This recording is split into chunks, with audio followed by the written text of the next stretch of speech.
Hi, good evening, and welcome to tonight's talk. This is Bob Yang with EduBridge.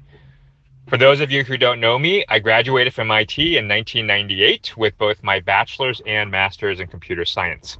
Since then, and over the next 20 years, I've been an interviewer for MIT, interviewing students who apply every year. And this series of talks is for us to share a little bit of our experience in looking at hundreds of kids to share with parents of aspiring students who are applying to the top colleges what a strong application looks like and some tips on how to make your application as good as possible. The topic of today's talk is actually my personal experience. I know a lot of people ask about, well, what's the difference between going to a good public school or a good private school and a not so good school? And everybody has their own experiences, but what I wanted to do was share my experience because I had experience in both types of schools. For primary school, I went to school in Washington, D.C., one of the worst school districts in the country. Back then, in the 1980s, D.C. was known as the murder capital of the U.S., and the schools were terrible.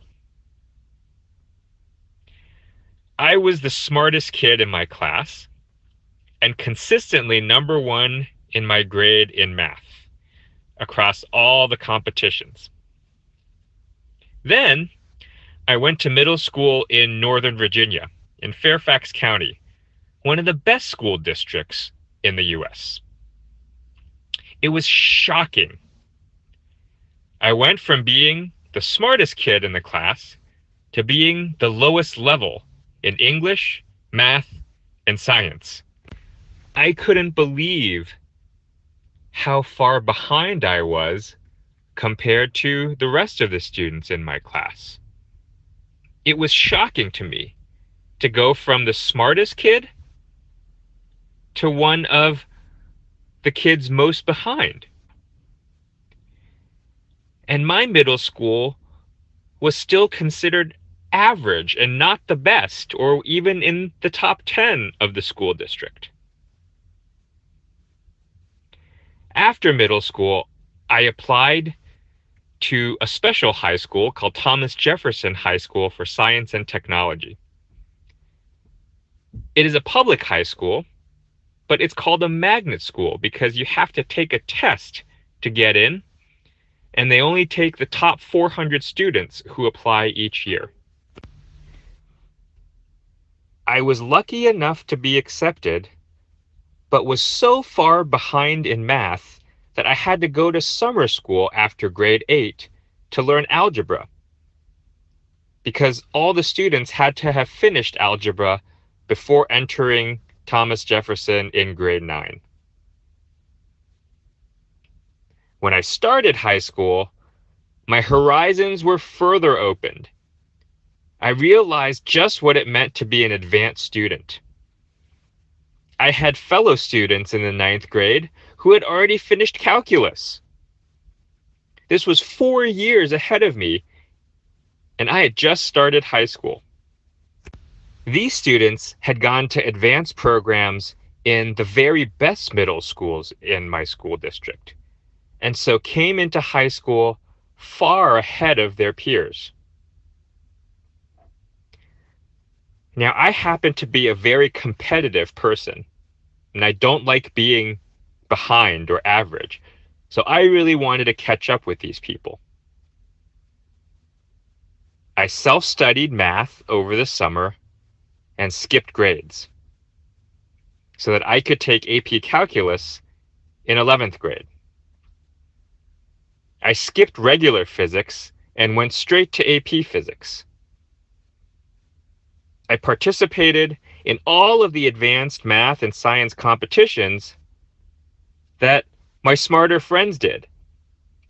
And these were things I had never heard of in my life and never thought I would do. I still keep in touch with these friends, as well as friends from my regular high school.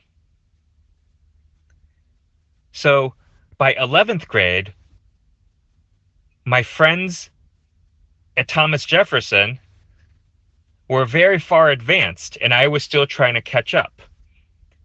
But the students who went to my regular high school, the one I would have gone to if I didn't get accepted to Thomas Jefferson, were far, far behind me. And they were still pretty smart students. They just never realized what additional opportunity they could go after or what it meant to really be advanced. So, what are the lessons learned? First, one of the biggest factors for going to any good school, whether it's high school or university, is your peer group, the students around you. It's just as important, if not more important, than the quality of the teachers or classes. If you're around people smarter than you, more accomplished than you, then you will naturally improve yourself if you have the right personality. You will be challenged to do things that you never would have thought to do before. So yes, it's important to go to a top school that has lots of resources and lots of APs and activities. But the students around you are just as important. I made friends with the smartest people and the top of the class, and we still keep in touch today. One of them is the CEO of his own software company. One is a lawyer. One is a cardiologist. One went on to study at Oxford and then Cambridge. It's a great network to have for your whole life. If I had gone to another school, would I still have gotten into MIT? Maybe, but I definitely would not have the same group of high-achieving friends as I did going to Jefferson. And as for MIT, well, after going to this high school, MIT was actually a bit easier. While many other students were struggling to adjust to the first year at MIT, our group of friends were able to enjoy life and have fun. I was able to take the final exams for freshman level math and physics and skip the classes at MIT. That, combined with all the APs I took in high school, gave me the option of becoming a sophomore or second year in my first year at MIT. I decided not to do this and stick with my class, but ultimately, in my fourth year, I did decide to accelerate my undergraduate degree in order to save money. Because if you're a graduate student and worked for a professor, the research group would pay for your tuition. So I became a graduate student in my fourth year at MIT and worked on my master's degree so that I could receive my bachelor's and master's degree at the same time at the end of 4 years. My friend who finished calculus in 9th grade, he did the same thing, getting his bachelor's and master's in computer science in 4 years. But that wasn't enough of a challenge for him, and he was bored. So he decided to add a math major as a double major. So he earned a bachelor's in computer science, a bachelor's in math, and a master's in computer science in 4 years from MIT. Not too bad. So that concludes my talk for tonight.